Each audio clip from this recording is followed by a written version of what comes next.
Wie zufrieden bin ich mit Jester? Das war nicht ernst gemeint, oder?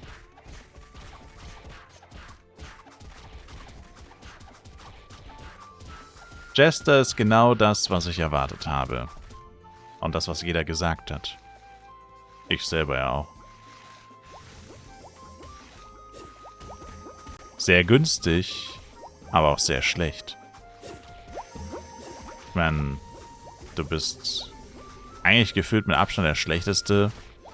Neben Ranger. Also eigentlich auf dem gleichen Niveau wie ein Ranger. Ranger und Jester nimmt sich so gut wie nichts. In den meisten Bereichen. Außer halt Fernkampf. Jester ist basically kein Fernkämpfer. Und Ranger schon. Deswegen der Ranger halt für viele Sachen dann nochmal deutlich besser ist eigentlich. Weil Range und Flav, vor allem in PvP, natürlich extrem OP ist. Aber wie gesagt, es ist genau das, was ich erwartet habe, was jeder erwartet hat. Und ich persönlich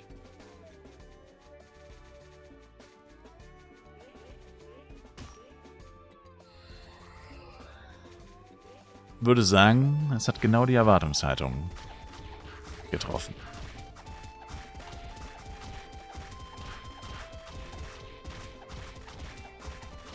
Eigentlich kann man es so sehen, Jester ist halt eine super gute Klasse zum Einsteigen. Wieso laufen die schon weg, what the hell?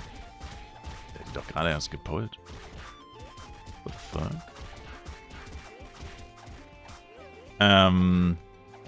Also super gute Klasse zum Einsteigen. Für erste Dungeon Runs, weil er halt ziemlich günstig ist. Aber dann sollte man eigentlich aussteigen und auf was anderes wechseln. Also zum Beispiel das, was ich jetzt mache, quasi die ganze Zeit farmen, um Jester-Equipment zu verbessern oder auszubauen oder mich in die Nähe von perfekt zu begeben. Also davon bin ich noch weit entfernt, aber schrittweise halt. Würde ich sagen, ergibt relativ wenig Sinn, weil Min-Maxen und Flav sowieso ziemlich schwachsinnig ist, wenn man es mal objektiv betrachtet. Dein gesamtes Equipment kostet, sagen wir mal, einfach eine random Zahl, 50 Milliarden, was bei Jester wahrscheinlich sogar schon zu viel ist. Wo du sagen kannst, okay, das ist echt gute Preis-Leistung, dafür bekommst du auch was.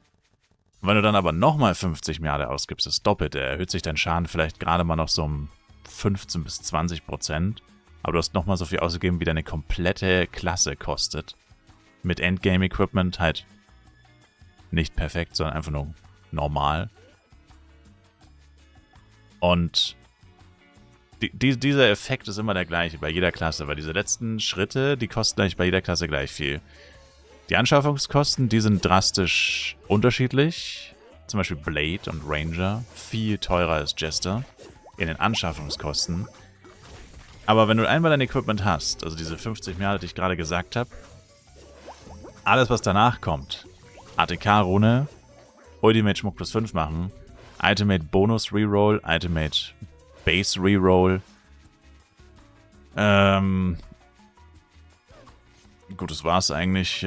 Blessing of the Demon, okay, weil das jetzt echt günstig ist, verhältnismäßig, also außer man hat irgendwie extrem unrealistische Werte, die man erreichen will, aber das denke ich mal, hat keiner, weil das wird 100 Jahre dauern, bis du da mal was erreicht. Aber grundsätzlich ergibt es wenig Sinn, bei der schwächsten Klasse oder bei einer der schwächsten Klassen zu probieren zu min-maxen. Dadurch, dass einfach der maximale Schaden von einem Jester so viel geringer ist als der mittelmäßigste oder oberes Mittelfeld von einem Blade zum Beispiel. Du bist mit perfektem Equipment schon schlechter als ein oberer Mittelfeld-Blade. Also warum würdest du diese extra 50 Milliarden in den Jester pumpen, statt einfach deine beiden zweimal 50 Milliarden zu nehmen und dir davon dann den Blade zu finanzieren, was dann schon deutlich realistischer ist. Also klar, wenn ich jetzt einen perfekten Jester ausrüste, für das Geld kriege ich niemals einen oberen Mittelfeld-Blade. Für das Geld kriege ich einen unteren Mittelfeld-Blade. der zwar wahrscheinlich trotzdem fast genauso stark ist wie der Jester, oder wahrscheinlich sogar stärker, aber so vom Prinzip her halt. Und das heißt, das ist ja das, was ich immer sage, Blade hat unfassbar gute Preis-Leistung, vor allem ab einem gewissen Punkt, wo, wie gesagt, halt dieses ATK-Runde sich bei einem Jester kaufen, na gut, okay, in dem Fall, man kann sie ja wieder verkaufen, aber, und Ultimate Schmuck plus 5 und so weiter, das ergibt halt einfach wenig Sinn, weil warum so viel Geld ausgeben für eine Klasse, die sowieso niemals viel Schaden machen wird oder niemals so viel wie andere Klassen? Da wäre es klüger, du nimmst einfach dein gesamtes Geld. Und das machen auch, glaube ich, einige, weil es werden einige Ultimate plus 5 Jojos wieder verkauft. Schon die ganze Zeit. Seit Serverstart gefühlt verquitten immer wieder Leute ihren Jester. Wahrscheinlich, weil sie unzufrieden sind. Und, so ist es halt. Also, wie gesagt, ich kann einen Jester, sage ich mal in Anführungszeichen, empfehlen für Leute, die halt echt wenig spielen und wissen, dass sie niemals so viel Geld haben werden, sich in Blades auszurüsten. Vor allem jetzt, wie gesagt, wenn du jetzt anfangen würdest. Uff. Was hat er vor? Wenn du jetzt anfangen würdest. Oh Gott. Er hat gepullt für nichts.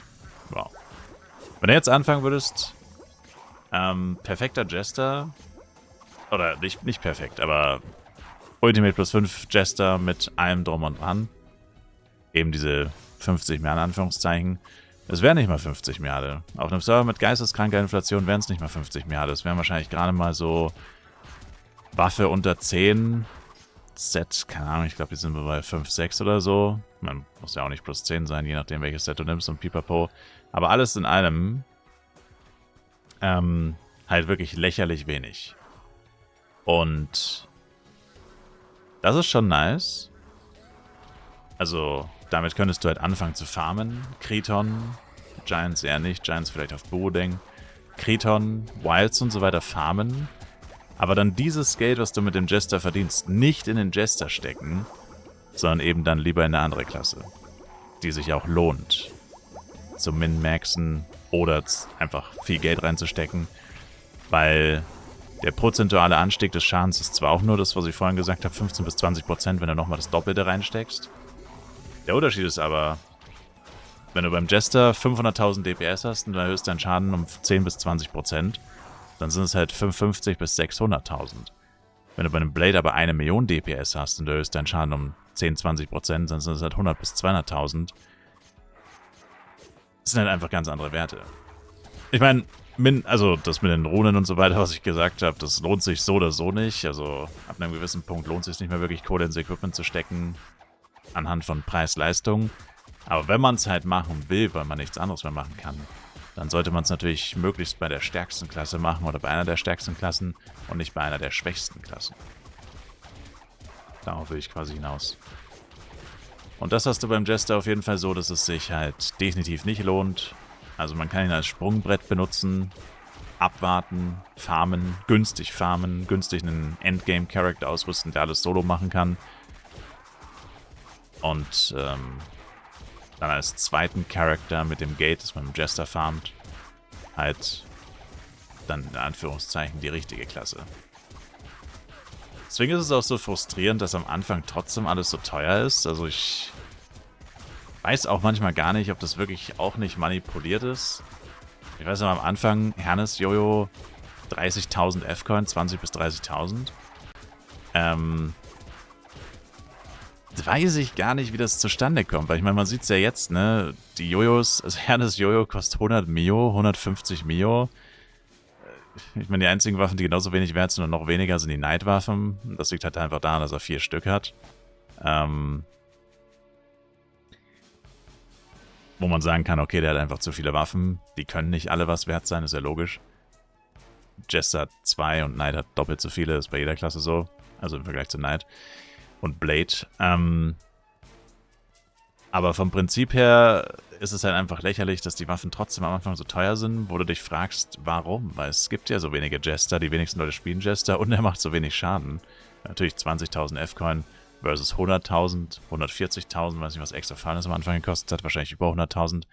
Klar, ist auch vernichtend gering. Aber trotzdem, für das, was es ist, ein Jojo-Fairness viel zu teuer. Also das ist ein bisschen ärgerlich, dass er zumindest beim Serverstart dann trotzdem ziemlich teuer ist. Also beim Serverstart bringt es dir, zumindest jetzt ganz am Anfang, wenn wirklich die allerersten Hernas und Lusagas Crystal-Waffen droppen, bringt es jetzt auch nicht so ultra viel, ein Jester zu sein, weil er musste trotzdem, wie gesagt, diese 20.000, 30.000 Elfcoin von Jojo zahlen, was trotzdem sau viel Geld ist. Aber gut, die Zeit vergeht recht schnell. Und man sieht ja dann schon, okay, Lusagas Crystal Jojo 2 Wochen später kostet plötzlich auch schon 20.000, 30.000. Wenn er nochmal 2 Wochen wartet und nochmal 2 Wochen, wird es immer günstiger. Deswegen ist es dann, wie gesagt, trotzdem die beste Klasse sozusagen, die man als Sprungbrett nutzen kann. Oder eine der besten, weil sie halt so günstig ist. Und du kannst ja trotzdem alles farmen. Ich meine, ob du jetzt 400.000 DPS hast oder 700.000, macht bei dem Content, den wir aktuell haben, absolut keinen Unterschied. Es dauert halt ein bisschen länger. Aber ob ich jetzt Clockbox in 3 Minuten töte oder in 5 oder Kriton in 11 Minuten statt in 7, wen zum Teufel interessiert's? Ich meine, auf die paar Minuten scheiße ich, wenn die Anschaffungskosten für das Equipment, das ich dafür brauche, ein Unterschied von, keine Ahnung, 20 Milliarden aktuell auf dem FEC wären oder so. Dann würde ich diese paar Minuten in Kauf nehmen und das gesparte Geld kann man dann ja schon wieder zurücklegen oder, wenn man es nie hatte, sich einfach sparen. Und ja. Deswegen, ich sag mal so, grundsätzlich Jester, aber habe ich schon immer gesagt, ist halt wie gesagt gut für Leute, die kein Geld haben, aber schlecht für Leute, die eigentlich was erreichen wollen. Also auf Dauer sollte man es nicht spielen, weil es einfach für so ziemlich alles die schlechteste Wahl ist gefühlt. Außer man ist ein Hardcore-Jester-Fan, das ist noch so eine Ausnahme, wenn man halt einfach richtig gerne die Klasse spielt. Allein schon wegen der Optik oder so, wenn ich jetzt Hardcore-Fan von den Jojos bin. Und ich meine zugegebenermaßen, die brennenden Jojos, das ist einfach so ein krasser Oldschool-Flair. Deswegen auch so passend, dass momentan der Dungeon, der am meisten gefahren wird, Wilds ist, wo man ja auch Feuer auf den Jojos braucht. Das ist schon wirklich OG. Weil früher die Jojo-Jester, das war auch immer das, was am meisten, finde ich, rausgestochen hat. Jojo-Jester und Blade vielleicht, aber ja, die leuchtenden Jojos, Doppel-Jojos, die beiden brennenden, ist halt auch ein bisschen Nostalgie und so. Aber ich meine, nur ist Nostalgie jetzt eine Klasse spielen, wo man halt weiß, die kann nicht das erreichen, was andere erreichen können. Ist natürlich jetzt auch nicht die beste Logik oder so.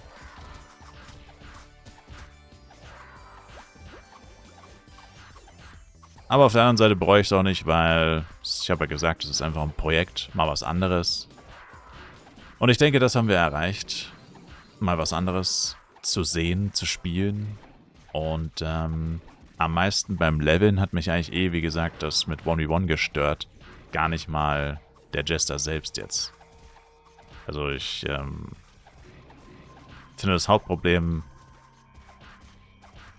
ist 1v1 für mich, nicht direkt der Jester. Damn, ging das schnell.